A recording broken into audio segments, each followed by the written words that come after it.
Assalamualaikum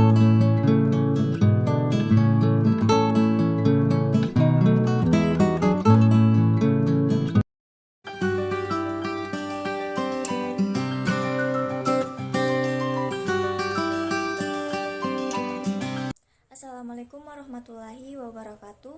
Halo semuanya, perkenalkan nama saya Sasmita Almaita dari program studi D4 Teknologi Laboratorium Medis Fakultas Teknologi Kesehatan. Pada video kali ini saya akan menjelaskan tentang periode-periode demokrasi dan era demokrasi apa yang paling baik.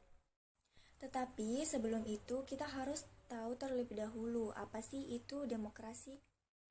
Jadi, demokrasi adalah bentuk pemerintahan yang dimana semua warga negaranya memiliki hak yang sama untuk pengambilan keputusan yang dapat mengubah hidup mereka.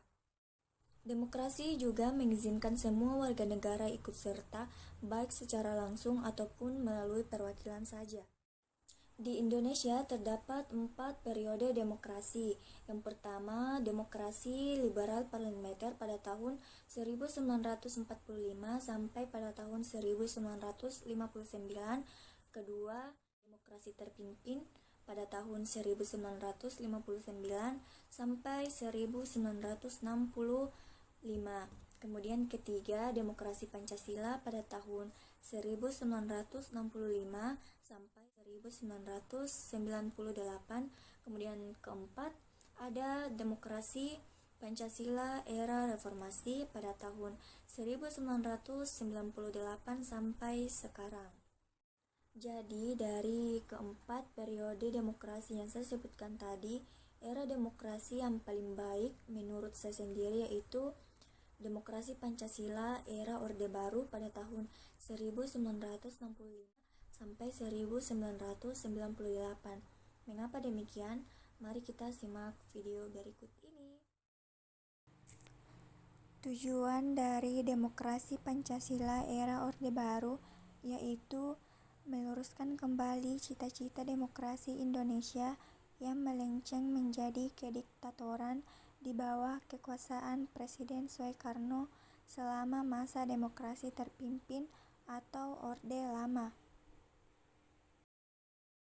Jadi, alasan saya memilih demokrasi Pancasila era Orde Baru sebagai era demokrasi yang paling baik karena visi utama pada pemerintahan ini adalah melaksanakan Pancasila dan Undang-Undang Dasar 1945 secara murni dan juga konsekuen di setiap aspek kehidupan masyarakat, yang mana Soeharto menjadi pemimpin Indonesia pada saat itu. Namun, dalam suatu pemerintahan tentunya terdapat kelebihan dan kekurangan. Berikut penjelasan kelebihan dan kekurangan demokrasi Pancasila pada masa Orde Baru. Kelebihannya yang pertama, kebutuhan pangan tercukupi. Kedua, gerakan wajib belajar dan gerakan orang tua asuh berhasil dilaksanakan. Ketiga, berhasil menjalankan program kesejahteraan keluarga yang gagal dilaksanakan pada Orde Lama.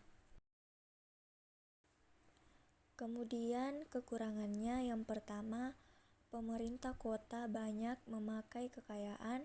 Kedua, kebebasan berpendapat belum berhasil dilakukan.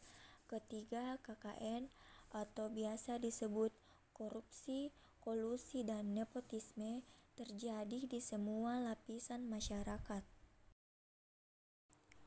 Demokrasi meluas ke seluruh penjuru dunia, termasuk Indonesia. Demokrasi mencakup kondisi sosial, ekonomi, dan budaya yang memungkinkan adanya praktik kebebasan politik secara bebas dan setara. Indonesia merupakan negara demokrasi sejak Agustus 1945 dan Indonesia juga menjadi contoh negara demokratis di kawasan Asia.